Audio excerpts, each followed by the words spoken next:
நாங்கள் இன்றைக்கி ஒரு குட்டி மினி விலாக் பார்த்துடலாங்களா. இன்றைக்கி வந்து எங்கள் வீட்டில் வந்து கரண்ட்டு கட்டு எங்கள் ஏரியாவில்.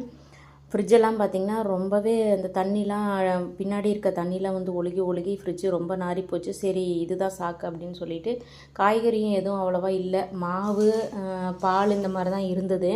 அதெல்லாம் வெளியே எடுத்து வச்சுட்டு ஃப்ரிட்ஜை க்ளீன் பண்ண ஆரம்பிச்சிட்டேன். இந்த எலுமிச்சை பழமெல்லாம் யூஸ் பண்ணிவிட்டு பாதி இருக்கும்ல, அதெல்லாம் எடுத்து வச்சுருப்பேன் ஃப்ரிட்ஜை க்ளீன் பண்ணுறதுக்காக. அதெல்லாம் வச்சு நல்லா க்ளீன் பண்ணிவிட்டு இந்த அரிசி பை இருக்கும்ல அதை தான் கட் பண்ணி எப்போவுமே யூஸ் பண்ணுவேன். அதை தான் எல்லாம் கழுவி விரித்து விட்டாச்சு. நடுவில் மட்டும் ஒரு கவர் இருந்தது, அதை விரித்து விட்டேன். அதுக்கப்புறம் பார்த்திங்கன்னா ரொம்ப போர் அடிச்சது. சரி தூக்கடா பைய கிளம்புடா மார்க்கெட்டுக்குன்னு கிளம்பிட்டோம். மார்க்கெட்டுக்கு போய் காய்கறி வாங்கிட்டு வந்துடலாம் அப்படின்னு சொல்லிட்டு தான் போயிட்டுருக்கோம். மார்க்கெட்டுக்கும் பார்த்துட்டிங்கன்னா வந்துட்டோம். இந்த மார்க்கெட்டில் தான் பார்த்திங்கன்னா காய்கறிலாம் வாங்குவோம். காய்கறி வேலையை முடிச்சுட்டு அப்படியே ஒரு குட்டி ஷாப்பிங் வேலை இருந்தது, அங்கேயும் போய் ஒரு ட்ரெஸ் கடைக்கு போயிருந்தோம். ஷாப்பிங் வேலையை முடிச்சுட்டு வரும்போது வண்டி கடையில் பஜ்ஜி வாங்கி சாப்பிட்டு வீட்டுக்கு வந்துட்டோம்.